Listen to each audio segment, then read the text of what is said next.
Hello, in this lesson we'll talk about the process of needs analysis for curriculum development.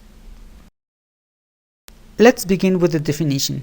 Needs analysis refers to the systematic collection of all of the information that could be relevant about the kinds of activities and purposes for which the learners will use the language, in order obviously to determine their nature, the linguistic features that need to be taught, and the demands that will be required on these learners.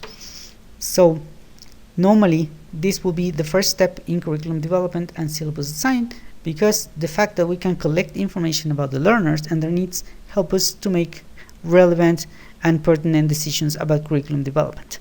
Now, something important that we need to say about needs analysis is that it can be small or large in scale. Now, the second important point is, why should we carry out a needs analysis? What is a needs analysis for? Of course, the most important reason for needs analysis is that it can help us to collect information to develop a program, but we can also use this information to evaluate a current program to see the extent to which the program is being successful or not, and then improve it. We can also use the needs analysis for adjusting assessment procedures in case they may not be very well adapted to the kind of objectives that we have. We could use a needs analysis to fine-tune our methodology. Maybe we want to adjust and to find most effective teaching procedures. We could also use the needs analysis for the purposes of an external evaluation or accreditation. This means that sometimes we need to put our language programs to the test so that other people from the outside can come and see what we're doing and then determine if our program has high standards of quality and therefore can be accredited. We need to understand from the outset that needs is a very complex concept. Some authors talk about objective needs or necessities. Some others will also refer to subjective needs or wants. Some others will talk about the learner's lacks. And finally, it is important to collect information about the learner's profile and the preferences.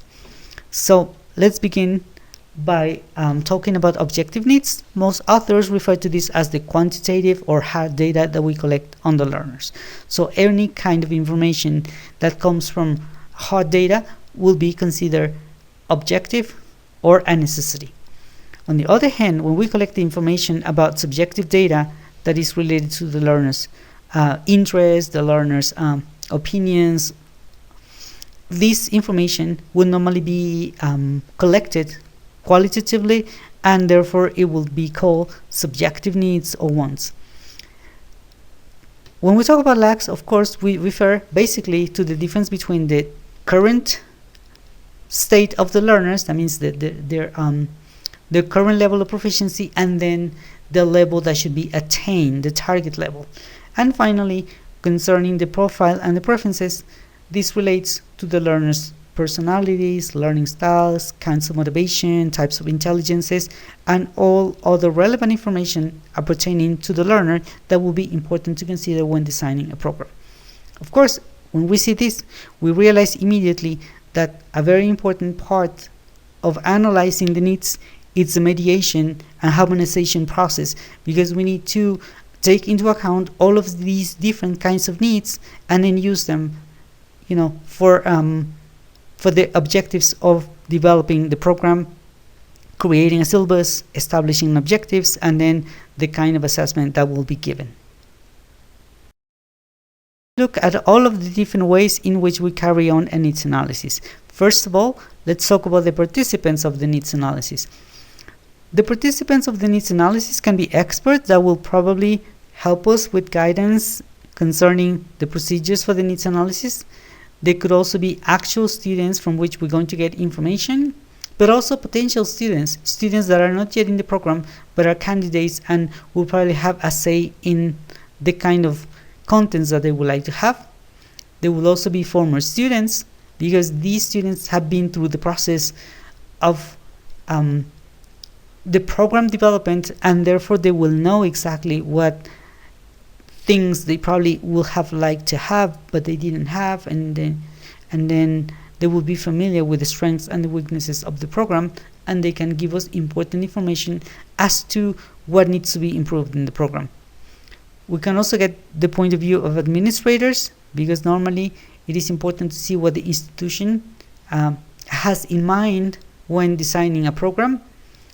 We can get information from the teachers, and in the case of the programs for specific purposes, such as academic or occupational purposes, we can get the point of view of employers who know exactly the kind of skills in English that the learners will need to develop.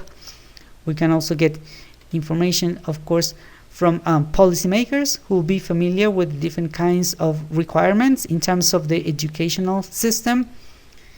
Some other people probably also could be people in the Ministry of Education, like of important officials that have a say in the way in which the programs should be developed, especially when these are part of mandatory programs in the educational system. And finally, of course, sometimes when learners are too young, or in some cases, it is important to get, the parents' point of view. So these are some participants that could be involved in the needs analysis, and of course, the choice of participants will depend on the scale of the needs analysis, whether it is a small scale needs analysis or a large scale one, in which case it will be important to get the point of view of as many people as possible. Now, what are the goals of a needs analysis? Why do we carry out a needs analysis? First of all, because maybe we want to guide our lesson planning, we want to improve our teaching practices, but sometimes also we want to understand more the context and the situation of the learning process. We want to determine our roles as teachers and probably the skills that the learners need to develop. In some of the cases, we may want to determine the tasks and activities that should be used with a specific group of learners. Yet, in some other cases, we would like to get the views from the stakeholders, parents, administrators, people who have a say in the program and who could probably have points of view that could be useful for improving it. And then, of course, we can get information about the present competence that the learners have versus the target competence that we want to develop in them. We want to locate students with special needs, maybe, so that we can help them, and then we can design specific tasks to help these learners, or simply we may want to detect some problems that students could have, assess the present practices that we're carrying out in the moment, or maybe we also want to adapt our teaching to the students' learning and teaching styles. So there could be different purposes for the needs analysis, and we need to see the uses for which we want to carry out this needs analysis and then adapt the instruments to this particular kind of situation. Now, what are the procedures that we can use to collect information in a needs analysis?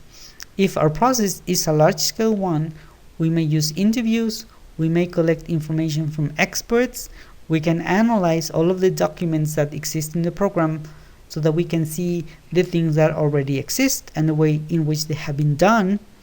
We may also want to collect information using questionnaires or learner diaries and journals. And in some other cases, we may organize meetings with parents, with teachers, so that we can organize focus groups and people can voice their opinion concerning the needs that they consider important to consider in the development of the program. We may use case studies.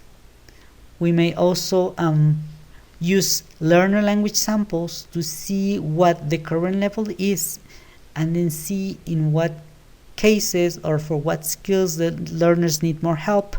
We could use shadowing. This is a process that is used for English for specific purposes, in which we follow the learners on a regular day, at work or in school, so that we can find out for what tasks they need to use English, and then of course plan a course that is adapted to the real needs that these people have at school or in the workplace. And finally, we may use self-ratings. So For any given needs analysis, we may use some of these or all of these procedures, but something important to take into account is that we need to make sure that we collect representative samples from the different kinds of participants so that we can have a good set of data that can support the generalizations that we're going to make. And also, we need to use more than one procedure because we want to be able to compare and contrast the points of view collected with different instruments through a process of triangulation. So we may want to see to what extent the needs that we're collecting from different participants using different instruments are consistent and can be useful for the development of our program. Now finally, when we are developing a needs analysis for young learners and teenagers at a small scale, we may collect information about the language learning beliefs because it's important to know what they think about language, what they think about learning. We, of course, need to collect absolutely, the information about the current level of proficiency, which is going to help us to determine our target levels. We may collect information about the preferred skills, about the favorite activities, if they like to sing, if they like to play games, if they like to write stories. We need to see what they prefer, how they prefer to work, if they want to work individually, in small groups, in pairs. We might also want to get information about the previous experiences, which are important sometimes. We need to see if the learners have had good experiences so that we can use them, incorporate them in our program, or maybe if they have had bad experiences so that we know the things that we should avoid to keep precisely the motivation going, which is another point. We need to understand the learner's motivation for learning the language. In this case, teenagers will have different kinds of motivation. Some people would like to learn the language, to play video games, some others because they like music, some others because they want to do something in the future, and so on. And of course, we also need to collect information about the learning styles and their personality. It is crucial information when we talk about teenagers, to get to know their personality. We will get to understand them better if we know who they are. And of course, the learning styles, so that we can adapt our teaching to those preferred learning styles and personality types. And finally, of course, we may collect information about their interests, if they like sports, music, some particular kinds of music, and so on, and the different topics that they would like to talk about. If we use the language and we relate all of the topics in our course to those interests, there will be greater chances of succeeding at attracting their attention and, of course, at teaching them more effectively. Finally, after we have collected all of the information for our needs analysis, we need to be aware that we will need to prioritize learners' needs. In other words, there will be some needs that will be critical, that need to be used immediately for the purpose of program development or evaluation, and some other needs will probably be important but not critical. And so these ones could be incorporated later if there is time and if we have enough resources. Finally, there will be some other needs that will be desirable but probably not really critical and not very important, and therefore these ones will be incorporated only and only if we have enough time, if we have enough resources, and if we consider that there is some room for incorporating these desirable needs. Another important thing about needs analysis is that once we have collected the information, we need to determine some short-term objectives based on the needs, and also we may realize that some of the needs that they have will be in the long term. So we need to see which needs need to be addressed immediately and which others can wait or can be achieved in a longer period of time.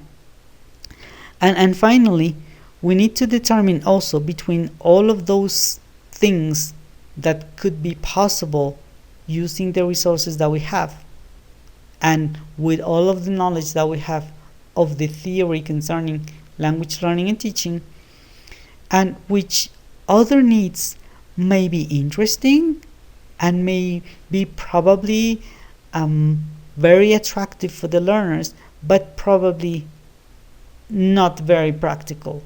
And therefore, there will be some things that we can say that we can do, and some other things that we better not say that we're going to do. Because we need to remember that once these needs are translated into objectives and are put into language syllabuses, this information is going to be a bond if we say that we are going to do it. If it is established in the objectives and then we don't do it, we will be probably not being very effective and very successful in our program. And therefore, before we translate these needs into objectives, goals, and purposes, it is very important to make sure that this goal will be feasible, they will be achievable, and that of course they are important to take into account. So these are the most important points that we need to take into account in our needs analysis. Thanks a lot for your attention, and I will be seeing you next time.